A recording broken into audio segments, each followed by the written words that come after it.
Hello friends. Multiple sclerosis एक ऐसी बीमारी है कि पूरे विश्व में इसके बहुत सारे पेशेंट पाए जाते हैं और भारत में भी बहुत सारे पेशेंट इसको लेके अफेक्टेड हुए हैं और उसको सिम्टम्स बहुत सारे पेशेंट में देखने को मिल जाते हैं। आज हम इसी के बारे में डिस्कस करने वाले हैं कि मल्टीपल स्क्लेरोसिस क्या होता है, उसके कौन कौन से कारण होते हैं और उसके क्या क्या लक्षण होते हैं।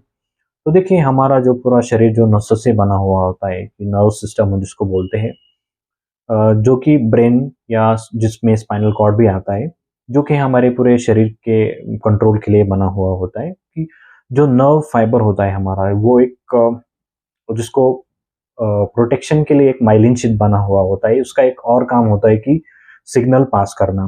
मल्टीपल स्क्लेरोसिस में क्या होता है कि जो माइलिन शीथ होता है, जो कि नर्व को प्रोटेक्शन देने का काम करता है और जिसको सिग्नलिंग भेजने के लिए काम करता है, सिग्नल आगे तक भेजने के लिए जो काम करता है, वो डिस्ट्रक्ट हो जाता है। उसको बनाने के लिए जो कोशिकाएँ होती हैं, जिसको ओलिगोडेंड्रोसाइट होती है, उसके विरुद्ध हमारे शरीर में जो एंटीबॉडीज़ तैयार हो जाती है, जो कि हमारी इम्यून सिस्टम तैयार करती है। मिस्टेकनली ये हो जाता है, इसीलिए इसको ऑटोइम्यून प्रोसेस बोला जाता है। ऑटोइम्यून डिसीज़ेज़ में ऐसा हो जाता है कि हमारी जो रोग प्रतिकारक शक्ति होती है, इम्यून सिस्टम होती है, वो हमारे खिलाफ काम करने लगती है, हमारे शरीर के खिलाफ काम करने लगती है। इसलिए इसको ट्रीट करना मॉडर्न मेडिसिन में कई बार डिफ़िकल्ट हो जाता है।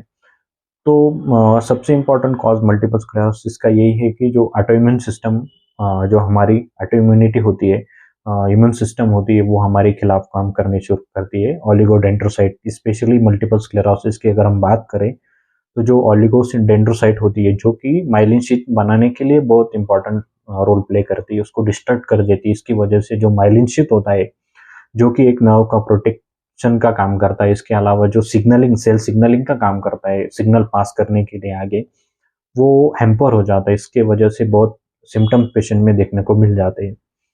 तो दूसरा सबसे इम्पोर्टेंट कॉज़ होता है मल्टीपल स्क्लेरोसिस का, जो कि जेनेटिक माना जाता है। अगर फैमिली में अगर किसी को मल्टीपल स्क्लेरोसिस है, तो संभवतः आगे आने वाली पीढ़ी में ये मल्टीपल स्क्लेरोसिस हो सकता है। कई बार ये इन्फेक्शियस एक वायरस होता है, जिसको इप्स्टन बर्ग वायरस बोला जाता है। इसकी वजह से इन्फेक्शियस मोनोन्यूक्लियोसिस नाम की बीमारी होती है। अगर कुछ पेशेंट को इसका इन्फेक्शन हो जाता है, तो संभवतः मल्टीपल स्क्लेरोसिस के उन लोगों में चांसेस हो सकते हैं। कई बार ये इन्वायरमेंटल कॉजेस की वजह से भी हो सकता है। बहुत सारे कारण बताए जाते हैं मल्टीपल स्क्लेरोसिस के, लेकिन ये हाइपोथेटिकली हम उसको कंसिडर करते हैं। लेकिन जो मल्टीपल स्क्लेरोसिस का जो मेन जो कॉज है, वो जनरली ऑटोइम्यूनिटी है, जो कि हमारी रोग प्रतिकारक शक्ति हमारे खिलाफ काम करने लगती है। अगर लक्षणों की अगर हम बात करें, तो जनरली हमारे शरीर का कौन-सा हिस्सा और कौन से नसों में ये जनरली अफ़ेक्ट कर जाता है, तो इस वजह से जनरली सिम्पटम वेरी होते हैं। अगर समझो हमारे अगर ब्रेन को ही अगर मल्टीपल स्क्लेरोसिस हो जाता है, तो जनरली पेशेंट को बहुत ज़्यादा वीकनेस आने लगता है। कई बार बहुत थकावट महसूस हो जाती है। कॉग्निटिव इम्पेयरमेंट, यानी कि हम बहुत बार कन्फ्यूजन हो जाता है पेशेंट का। अ अ, स किसी को पहचानने में दिक्कत हो जाती है। तो ये ऐसे सिम्पटम जनरली अगर ब्रेन को हो जाता है, तो ऐसे सिम्पटम आने लगते हैं। उसके अलावा बहुत पेशेंट में डिप्रेशन हो जाता है, डिप्रेशन आना शुरू हो जाता है। अगर स्पाइनल कॉर्ड के किसी हिस्से में अगर हमारा जो मज्जारज्जु होता है, अगर इसके किसी हिस्से में अगर मल्टीपल स्क्लेरोसिस के सिम्पटम आने लगते हैं, तो कई बार समझो अगर हमारे मसल को सप्लाई करने वाली नर्व्स को अगर ये अफ़ेक्ट करता है, तो मसल में वीकनेस आने लगता है, कई बार स्पाज़म आने लगता है, खिंचाव आने लगता है, पेन हो जाता है कई बार, तो ऐसे सिम्पटम आने लगते हैं। अगर समझो ब्लैडर में अगर सप्लाई करने वाली नर्व को मल्टीपल स्क्लेरोसिस हो जाता है, तो इनवॉलंटरी यूरिनेशन, यानी अपने आप पेशाब हो जाना, अपने आप स्टूल पास हो जाना, तो ऐसे सिम्पटम जनरली पेशेंट में पाए जाते हैं। अगर किसी पेशेंट को अगर जनरली ऐसे कुछ इनवॉलंटरी कुछ सिम्पटम देखने मिल जाते हैं, कई रीजन में लोकलाइज़, अगर कहीं पे बॉडी के किसी हिस्से में अगर ऐसे वीकनेस वगैरह स्पाज़म दिख रहा है, तो डेफ़िनेटली वो आप डॉक्टर को अप्रोच कर सकते हैं।